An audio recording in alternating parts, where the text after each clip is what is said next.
సుమన్ టీవీలో మీ personal and business promotions కోసం కింది నెంబర్కి కాంటాక్ట్ చేయండి. నమస్తే, నేను మీ వెంకట శ్రీనివాస్ గారిని. మీరు చూస్తున్నారు Indians largest digital TV network Suman TV. ఈ నెల 9వ తారీఖు కోల్కతాలో జూనియర్ డాక్టర్ మీద అత్యాచారం చేసి ఆమెను హత్య చేసిన ఉదంతం అయితే భారతదేశంలో ఉన్న ప్రజలందరినీ ఎంతో దిగ్భ్రాంతికి అలాగే చాలా బాధకి గురి చేసిన పరిస్థితి అయితే అక్కడ కనబడింది. అక్కడ జూనియర్ డాక్టర్లు అయితే సమ్మెను చేపట్టారు. అదే కోవలో ఇక్కడ మొత్తం దేశంలో ఉన్న డాక్టర్లందరూ కూడా నిరసనలు ప్రొటెస్టులు అయితే చేపడుతున్నారు. ఈరోజు రాజమండ్రిలో అయితే మొత్తం హాస్పిటల్స్లో ఉన్న స్టాఫ్ అందరూ కూడా ఆమెకి న్యాయం జరగాలని చెప్పి ప్రొటెస్ట్ అయితే చేపట్టారు. అందులో భాగంగా జూనియర్ డాక్టర్లు నర్సులు మొత్తం హాస్పిటల్ యాజమాన్యాలు ఎవరైతే ఉన్నారో, అందులో పనిచేసే వాళ్ళు ఎవరైతే ఉన్నారో వాళ్ళందరూ కూడా అమ్మాయికి న్యాయం జరగాలని చెప్పి కోరుకుంటున్నారు. ఈ నేపథ్యంలో రాజమండ్రిలో ఉన్న మొత్తం యావత్ మెడికల్ హాస్పిటల్స్లో సిబ్బంది అంతా ఈ రోజైతే ఆ ప్రొటెస్ట్ ర్యాలీని అయితే ఇక్కడ నిర్వహిస్తున్నారు. ఇప్పుడు కొంతమంది డాక్టర్లు ఆ అమ్మాయి గురించి ఏమంటున్నారు, ఎలాంటి న్యాయం జరగాలంటున్నారో ఒకసారి చూద్దాం. చాలు, ఇప్పటి వరకు మనం మౌనంగా ఉన్నది చాలు. పిల్లలు కూడా రూములు పెట్టి కూడుతూ ఉంటుంది, ఏదో పక్షమైన పెద్ద పుల్ అవుతుంది. అలాగే మనం కూడా విరుచుకుపడదాం, ఈ దౌర్జన్యాన్ని ఖండిద్దాం.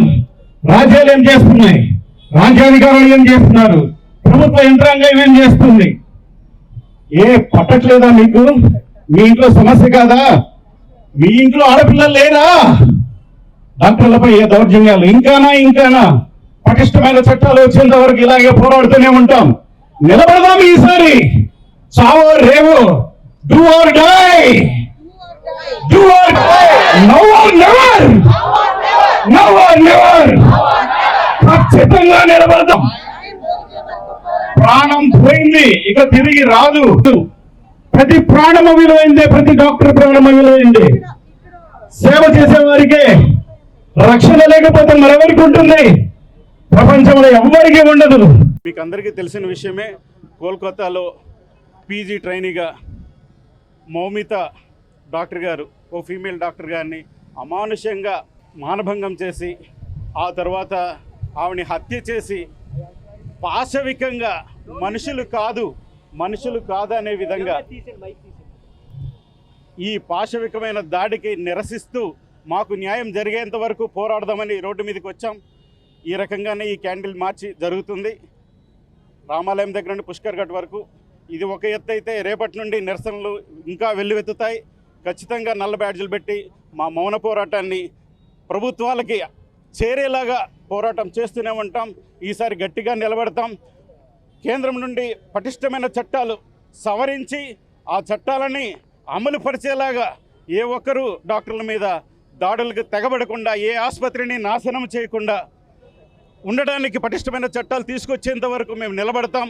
అంతేకాకుండా మృతురాలి ఎవరైతే చనిపోయిందో ఆ పాపకి సమగ్రమైన విచారణ జరిగి ప్రతి ఒక్క దోషిని శిక్షించేలాగా, శిక్ష పడేలాగా ఈ ప్రభుత్వాలు చేయాలని మేము డిమాండ్ చేస్తున్నాం.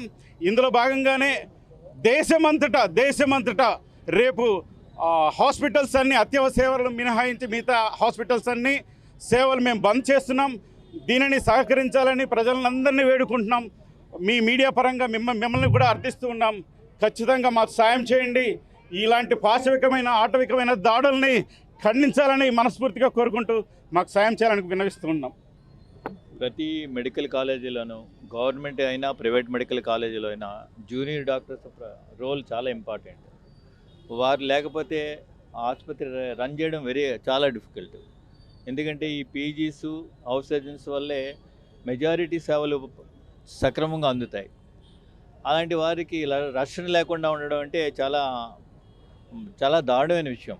ఎస్పెషల్లీ ఇది గవర్నమెంట్ మెడికల్ కాలేజ్ అయ్యింది, హై టర్న్ ఓవర్ ఉన్న మెడికల్ కాలేజీలో ఒక పీజీని, దట్టు పల్మనాలజీ పీజీ చేస్తున్న అమ్మాయిని ఇలా గ్యాంగ్ రేప్ చేసి చంపేయడం అనేది చాలా దారుణమైన విషయం. ఈ విషయాన్ని ఖండిస్తున్నాం. అదేవిధంగా ఈ సంఘటనలో దోషులందరికీ కూడా ఉరిశిక్ష వేయాలని చెప్పి వారికి ఉరిశిక్ష వేయాలని చెప్పి మేము కోరుతున్నాం. గవర్నమెంట్ ఇప్పటి వరకు కూడా నిర్దిష్టమైన యాక్షన్ తీసుకోలేదు. బెంగాల్ ప్రభుత్వం కానీ, కేంద్ర ప్రభుత్వం కానీ. కేంద్ర ప్రభుత్వం కూడా ఈ విషయంలో చాలా సీరియస్గా తీసుకుని సిబిఐ ఎంక్వైరీ చేయించి దోషులను కఠినంగా శిక్షించాలని చెప్పి మేము కోరి ప్రార్థిస్తున్నాం. సార్, దోషులు కఠినంగా శిక్షించడం అంటే ఎటువంటి శిక్ష వాళ్ళకి? ఎటువంటి శిక్ష అంటే చట్టపరంగానే న్యాయబద్ధంగా వాళ్ళకి ఏది అయితే అవుతుందో 302, 301 ఇవన్నీ కూడా అప్లికబుల్, అవన్నీ కూడా.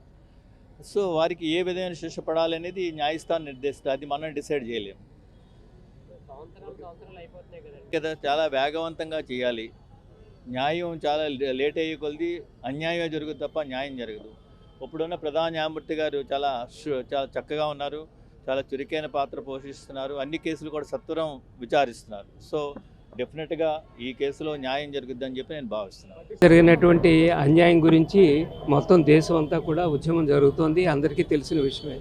కాకపోతే తెర వెనుక జరిగినటువంటి చాలా విషయాలు కొంతమందికి తెలియనివి. ఏమిటంటే ఇది కేవలం ఒక మానభంగం కిందే కాకుండా ఒక విజిల్ బ్లోయర్ని, అంటే అక్కడ జరుగుతున్నటువంటి అరాచకాల్ని అరికట్టడానికి ఏమేమి అన్యాయాలు జరుగుతున్నాయో ప్రిన్సిపాల్ దగ్గర నుంచి మిగిలిన వాళ్ళు ఎలాంటి డ్రగ్ మాఫియా లాంటివి ఇలాంటివి ఎన్ని జరుగుతున్నాయో ఈ అమ్మాయి ముందు నుంచి కూడా బయటికి తీసుకురావడానికి ట్రై చేస్తుంటుంటే ఈ అమ్మాయిని విక్టిమైజ్ చేయడం, ఆమె కారు డ్యామేజ్ చేయడం, ఇలాంటివి ఎన్నో జరగడం, చివరికి ఇదంతా కూడా ఏదో స్పాట్లో జరిగినటువంటి లైంగిక చర్య కాదు, ఇదంతా ప్లాన్డ్గా ఒక హింస ప్రకారంగా చేసినటువంటి ఇలాంటిది.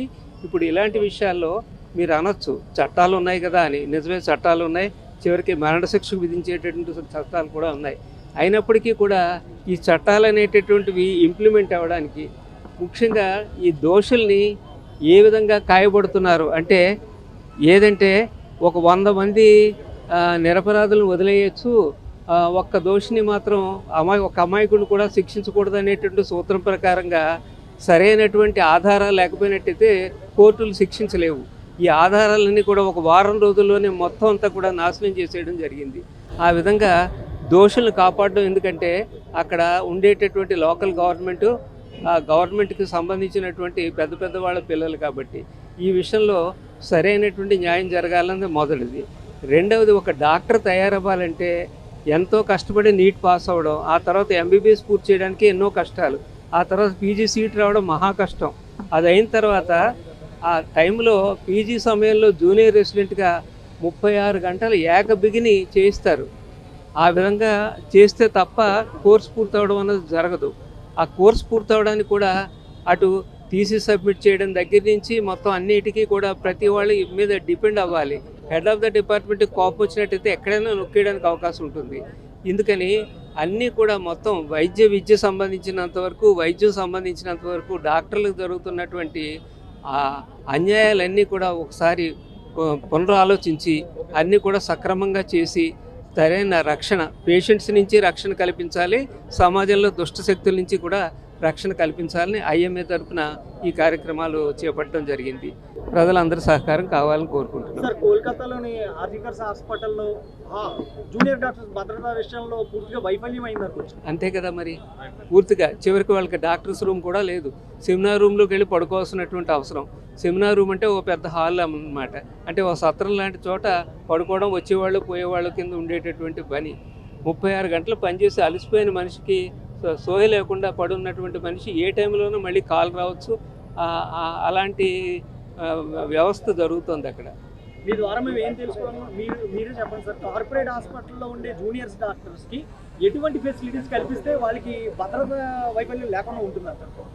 కార్పొరేట్ హాస్పిటల్స్లో అని కాదు, ప్రభుత్వ హాస్పిటల్లో ఏంటి, కార్పొరేట్ ఏంటి, ఎక్కడైనా సరే ప్రభుత్వం చేత నిర్వహించబడుతున్నటువంటి అన్ని చోట కూడా సెక్యూరిటీ సరిగ్గా ఉండాలి. అదేవిధంగా ప్రైవేట్ హాస్పిటల్స్కి అనేటటువంటి ఒక పిలిస్తే చాలు, ఒక బటన్ నొక్కితే చాలు, ఇమీడియట్గా పై స్థాయి నుంచి పోలీస్ అధికారులు అక్కడ on the spot within minutes వచ్చేలాగా ఆ కల్ప్రిట్స్ అందరినీ అరెస్ట్ చేసేటటువంటి పరిస్థితి ఉండాలి. అలాగే ప్రజల్లోకి ఇది హాస్పిటల్స్ మీద దాడి చేస్తే తీవ్రమైన శిక్షలు ఉంటాయి అనేటటువంటి వెళ్ళాలి. అది ఎప్పుడు వెళ్తుందంటే ఇమీడియట్గా అరెస్ట్ చేసిన వెంటనే సత్వర న్యాయం జరిగేటటువంటివి, అంటే స్పెషల్ కోర్ట్స్ ఏర్పాటు చేసి హాస్పిటల్ మీద దాడి చేసే వాళ్ళందరినీ లోపల వేసేస్తారంతే, బెయిల్ అనేది ఉండదు అనేటటువంటిది జనాల్లో ఒక విధమైనటువంటి భయం కలగాలి. అప్పుడు ఈ దాడులు అవి కూడా తగ్గుతాయి. మీడియా వారందరికీ నమస్కారం. దేశమంతా కూడా ఇప్పుడు వెస్ట్ బెంగాల్లోనే ఏదైతే సంఘటన జరిగిందో దేశమంతా కూడా అటువైపు చూస్తూ ఉంది. ఓ పక్క నరేంద్ర మోడీ గారు బేటీ బచావో బేటీ పడావో అంటూ ఉన్నారు. ఆడపిల్లని రక్షించండి, ఆడపిల్లని చదివించండి అంటా ఉన్నారు. మరి ఇంకో పక్కన ఇలాంటి సంఘటనలు జరుగుతూ ఉంటే ఏం సందేశం వెళ్తూ ఉందన్నది ప్రజలకు అర్థం కాని పరిస్థితి. అంటే ఎన్డీఏ కూటమిలోని ఒక శాసనసభ్యుడిగా ఉంటూ కూడా వీరందరి తాలూకు ఆవేదన అర్థం చేసుకున్నవాడిగా మాట్లాడుతూ ఉన్నాం. అంటే నేను కోరుకునేది ఏంటంటే చట్టాలు కాస్త కఠినంగా ఉండాలి. వైద్య సిబ్బంది మీద దాడులు జరిగినప్పుడు ఈ బెయిలబుల్ సెక్షన్స్ కాకుండా నాన్ బెయిలబుల్ సెక్షన్స్గా మారే విధంగా చట్టాలు సవరణ చేసుకుంటే ఒకటి వైద్య వ్యవస్థ బాగుంటుంది, తద్వారా సమాజం బాగుంటుంది. ఇప్పుడు డాక్టర్స్ అందరూ కూడా ఒక అభద్రతా భావంతో నైట్ షిఫ్ట్స్ ఎందుకు ఇలాంటి సంఘటనలు జరుగుతూ ఉన్నాయని ఆలోచించి రాకపోతే ప్రజల పరిస్థితి ఏంటి, ఏం చేస్తారు? కాబట్టి వీటన్నిటిని కూడా ఆలోచించుకొని ప్రభుత్వం డిలే చేయకుండా త్వరగతిన కారణమైన వాళ్ళపైన కఠినమైన చర్యలు తీసుకోవాలని డిమాండ్ చేస్తూ ఉన్నాం. అలాగే ఈ యొక్క మెడికల్ వ్యవస్థ, వైద్య వ్యవస్థ పైన భవిష్యత్తులో కూడా వాళ్ళకి ధైర్యం నింపే విధంగా చట్టాలను కూడా సవరణ చేయాల్సిన అవసరం ఉంది. ఆ బాధ్యత కూడా ప్రభుత్వాలు తీసుకోవాలని డిమాండ్ చేస్తూ ఉన్నాం. ఐఎంఏ ఆధ్వర్యంలో నిర్వహించే డాక్టర్ కోసం న్యాయం జరగాలని చెప్పి నిర్వహించే ఈ ర్యాలీలో మనతో కొంతమంది ఐఎంఏ సభ్యులైతే ఉన్నారు. వాళ్ళు ఎలాంటి న్యాయం కావాలంటున్నారో ఒకసారి అడిగి చూద్దాం. మేడం, అసలు ఆ అమ్మాయికి ఎటువంటి న్యాయం జరగాలని మీరు కోరుకుంటున్నారు? చట్టం మారాలండి, చట్టం మారాలి. స్వాతంత్రం వచ్చింది అని నిన్న మనం సెలబ్రేట్ చేసుకున్నాం. 78 ఏళ్ళు అయింది. గాంధీ గారు నడి రోడ్డు మీద ఆడది ఎప్పుడు తిరిగితే అప్పుడు స్వతంత్రం అన్నారు భారతదేశానికి. ఎక్కడ స్వతంత్రం? హాస్పిటల్లోనే ఇలాంటి అన్యాయం జరిగిందంటే అక్కడే కాదు, అన్ని చోట్ల జరుగుతుంది. దీనికి చట్టాలే మారాలి. అదే మా డిమాండ్. నిందితుడిని ఎలా శిక్షించాలంటారు? అసలు చట్టం మారాలండి, చాలా భయంకరంగా ఉండాలి. అంటే ఇన్స్టెంట్ జస్టిస్ రావాలంటారు. అంతే, భయపడాలి. నడి రోడ్డు మీద ఉరి తీయాలి వాళ్ళని, భయపడాలి. ఇంకొకరి తప్పు చెయ్యాలంటే భయపడాలి. రక్షణ లేని రాజ్యం, గౌరవం లేని రాజ్యం, కార్మిక హక్కులు లేని రాజ్యం, కీచకుల రాజ్యం, రౌడీల రాజ్యం, స్వాతంత్రం లేని రాజ్యం, సమానత్వం లేని రాజ్యం. ఒక కోల్కతానే కాదు, రాజమండ్రి అనే కాదు, దేశం మొత్తం మీద డాక్టర్లు అందరూ కూడా ఆ అమ్మాయి జూనియర్ డాక్టర్ ఎవరైతే ఉన్నారో, ఎవరైతే హత్యకు గురయ్యారో ఆ అమ్మాయికి న్యాయం జరిగే వరకు కూడా ఈ పోరాటం ఆగదు అంటున్నారు. దీంట్లో భాగంగానే ఆగస్టు 17 అంటే రేపు ఉదయం ఓపీ సేవలు అయితే రాజమండ్రిలో పూర్తిగా అన్ని హాస్పిటల్లోని నిలిపివేసిన పరిస్థితి అయితే ఇక్కడ ఉంది. అంతేకాకుండా దీనికి ఇండియన్ మెడికల్ అసోసియేషన్ కూడా పూర్తి మద్దతు తెలిపింది. ఆ అమ్మాయికి న్యాయం జరిగే వరకు కూడా విశ్రమించేది లేదని వీళ్ళైతే అంటున్నారు. కెమెరా పర్సన్ గణేష్తో వెంకట శ్రీనివాస్ గారిని, సుమన్ టీవీ, రాజమహేంద్రవరం నుంచి.